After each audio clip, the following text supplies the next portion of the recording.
What's going on, guys? This is James Allen. I am recording this on Thursday, June 19th, 2025. Before starting the episode, of course, I'd like to say happy Juneteenth.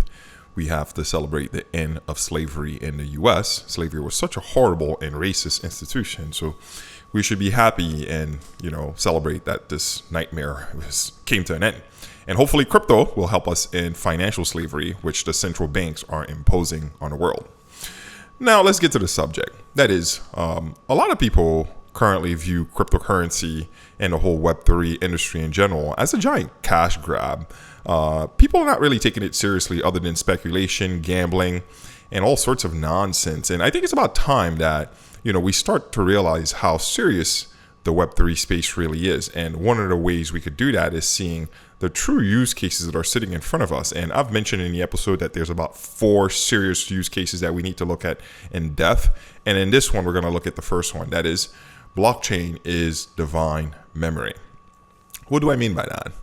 Well, blockchain is a database where you could only store truth via the consensus mechanism, right? You could only store truth in a blockchain because there's a consensus process that makes sure that the data you put is audited. And second, once you put a data on a blockchain, it's there forever. It's irreversible. So once you put a record of truth on a blockchain, you cannot delete it. It's tamper-proof. You can't delete the truth. This is the closest we'll get to divine memory. In other words, blockchain is a database where you can only put truth, and once you put it there, it's there forever. Again, this is the closest thing to divine memory as we'll ever get. In fact, I personally believe that the blockchain is the Akashic records in human form. For those of you who are familiar with the spiritual world, there is this belief that the universe has memory. It stores every event that takes place in a cosmos in this giant record called the Akashic record. And I think blockchain is the human version of that, because we know through the law of analogy, as above, so below. If something is happening high in a cosmos, it has to reflect here on Earth. And for those of you who are mathematically inclined, if you want to prove that the law of analogy is correct, just look at fractal geometry, the equation z equals z squared plus c. I did an episode on a French mathematician, Benoit Mendelbrot, if you want to learn more. Now let's backtrack and look at the fact that we have a divine memory in front of us, a database where we could only store truth, and once we put that truth in there, it's there forever.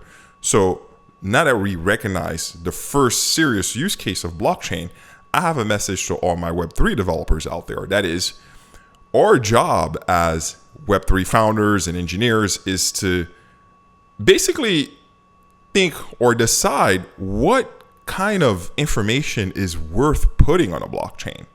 Rather than seeing cryptocurrency or blockchain as a giant cash grab, we should really sit back and ask ourselves, what kind of data is worth even putting on a blockchain? We know financial data is one of them, right?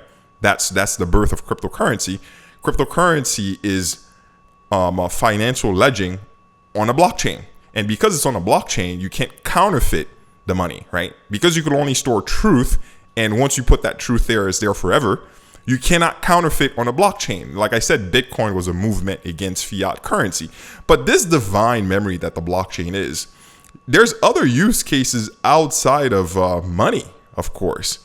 And that's what you Web3 developers are for. You Web3 founders and developers, your job is to sit down and really think of what your purpose is in terms of what kind of data, what kind of humanity's data is worth storing on a blockchain. I'm a Web3 developer myself. And for me, the cause that I'm fighting for is to save culture on a blockchain via an application called Cityscape. And if you want to learn more about that, feel free to reach out to me. My email is in the description. I am looking for investors. So if you would like to back a project whose mission it is to save our culture on the blockchain, that divine memory, please reach out. I need some backing so that I could scale my operations. But culture is not the only information worth saving on a blockchain.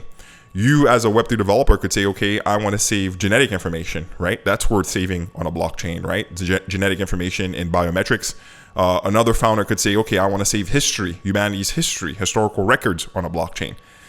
You could see it as like the Smithsonian library has a lot of archive that could go directly on a blockchain, right? Another person could say, you know what, I'm going to save genealogy, genealogical records on a blockchain.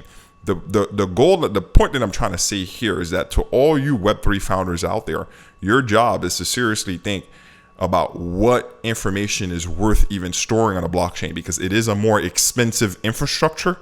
So therefore, you shouldn't put something that you could easily do on Web 2 on a Web3 database. That makes no sense. I'm seeing a lot of founders out there doing replica Web 2 projects on a blockchain.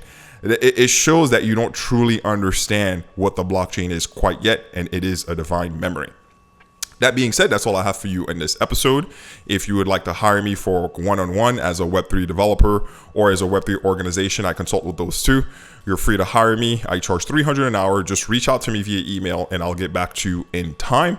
Like I said, if you're an investor and you want to back my project to save culture on a blockchain to prevent us from going into a dark age, please reach out as well, because I do think my cause is divine and humanity needs it. In any case, my misfits, that's all I have for you in this episode. You know what to do. Don't forget to press that like button and support me on Patreon. I will see you next time.